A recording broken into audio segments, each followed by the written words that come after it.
Hello everyone and welcome to Blaugrana Everything, and welcome back to the channel, and welcome to this video that's going to be kind of like a summary of the season. This is my wrapping up the season in a bow kind of thing, except for the only thing I will not be talking about in this video is the best player, because it's a whole separate video where I'll talk about the player of the season. Okay, so this video is going to be pretty fast paced because, like I pointed out, this is a summary of the season and I don't want it to take too long, so I'm going to be breezing through some of these things pretty quickly. But pretty much what I'm going to be giving you in this video is best moment of the season, my worst moment of the season, which of course coincides with best match / worst match. That should I choose to say, well, that's my best match, that could also be my best moment. Right? And if I say that's my worst match, that could also be the worst moment. In addition to that, we're also going to talk best transfer. I think that one's pretty relevant, very competitive, and we're going to talk about as well the most improved player across the season, and as well the most disappointing player. Now, those things might not necessarily come exactly in the order in which I just named them, but they're just going to happen, and let's get right into it. But before I go too far, at any point feel like you're enjoying this video, do hit the like button and subscribe as well, because I'm going to keep going. I don't care if it's the off season, it's never off season over here. Okay, let's get going. So my most improved player for this season 21-22, I think it's pretty obvious looking at the way the season started, looking at some of the players who weren't even available. It's of course Ousmane Dembele. I mean, the past 5 years, or is it the past 4 years? I'm not sure which is the correct way to put this, but since he signed for Barcelona, this has arguably been his best season. And in that time, he's only really performed between January and now.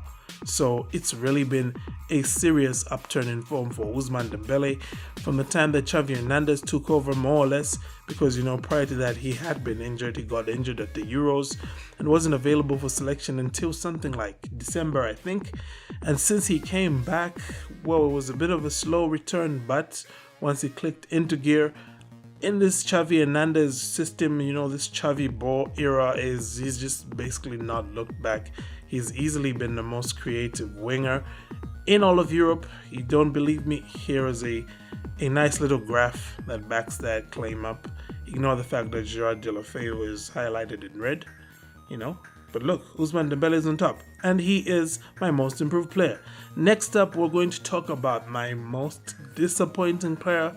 And there was quite a bit of nuance which I had to go into this, because you're thinking, well, disappointing me by what measure? Disappointing me in what way? And ultimately what I settled for was which player coming into the season did I have the highest hopes for, and he did not live up to those hopes.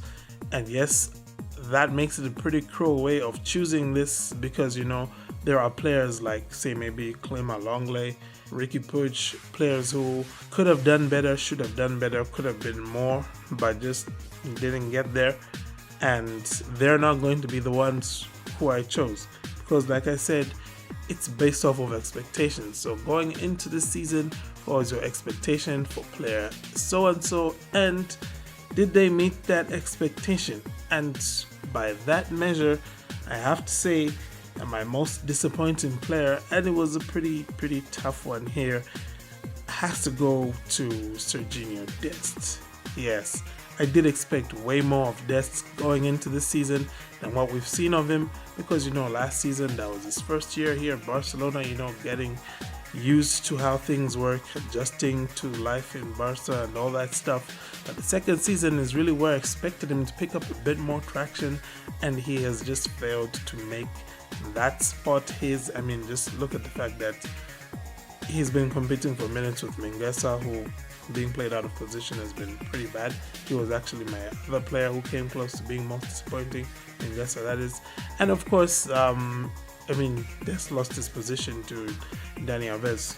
Anywho, moving on, I realize that I'm taking a bit longer than I should here, so I'm really now just going to be, I'm not going to spend more than 1 minute, more than 45 seconds on these remaining categories. So I'm going to move on and talk about my worst match / worst moment, and I think it was a pretty hard decision to come to because there were two in particular that came to mind. First one being Eintracht and the second one being Benfica. But when I think of the fact that Eintracht only happened because of Benfica, my worst match and worst moment for Barcelona is definitely the loss away to Benfica, that 3-0 loss that basically derailed a huge chunk of our season, and we spent the rest of the season trying to make up for the fact that we sucked so much in that game, and of course it got Ronald Koeman sacked eventually. My next category I'm going to talk about is of course my best moment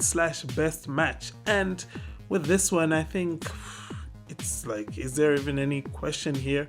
It's definitely going to the Bernabeu and turning the style on and just sweeping Real Madrid aside, winning by 4-0. That was absolutely crazy.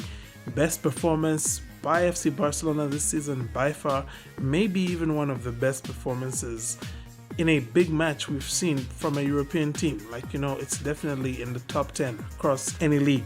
Up next, I now have going to talk about the one category which I really didn't want to address because I can't use any video footage to show it, but it's the best goal of the season, and this my friends was a very, very difficult choice to make, because, you know, what do you go for? Do you just go for the, you know, team play because there was tiki-taka involved in it? Do I just go for that?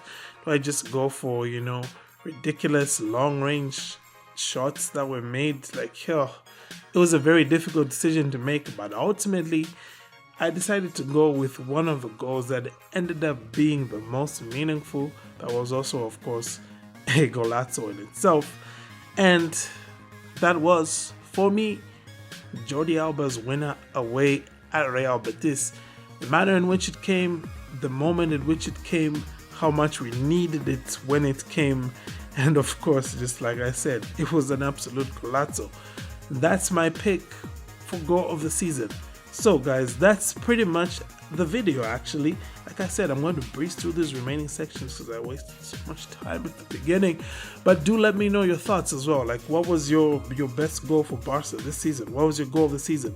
What was your match of the season? Which was the worst match in your opinion? And which player did you find disappointing? But wait, thought I forgot, didn't you? I said that I'm also going to give you the best transfer, and this was the hardest decision that I had to make in this video. No lie. I'm not just saying that because I have to think of some of these answers on the spot right now as I record. Of course, this is the list of the guys who came in. I'm not going to go through everything because I might not remember it on the spot. Yeah, I know. Sergio Aguero, it's hard to even remember that he was a Barcelona signing, right? Anywho, all of these things taken into consideration, what I went for as the defining factor for picking my signing of the season, for picking the best transfer, was looking at impact and just how quickly the player adapted. Going by that metric, it only had to be one man and one man only, and that was Pierre-Emerick Aubameyang, a man whose goals were very vital in FC Barcelona, securing second place and all those little financial perks that come with second place, and of course whose goals were crucial in the match I just pointed out being the match of the season. That 4-0 win away at the Bernabeu, where he scored a brace and could easily have walked away with 4 goals on the night. So yeah, that's my pick for best transfer of the season, and that, ladies and gentlemen, is that. Basically my wrap. Like I said earlier on, let me know your thoughts in the comment section. Please do interact. Please interact. Thank you once again for tuning in. Do keep tabs on the channel because, like I said, I'll be dropping my video, taking a look at the players of the season, taking a look at which players were Barcelona's best players. Anywho, thank you for tuning in. Have a great day and Forza Barca.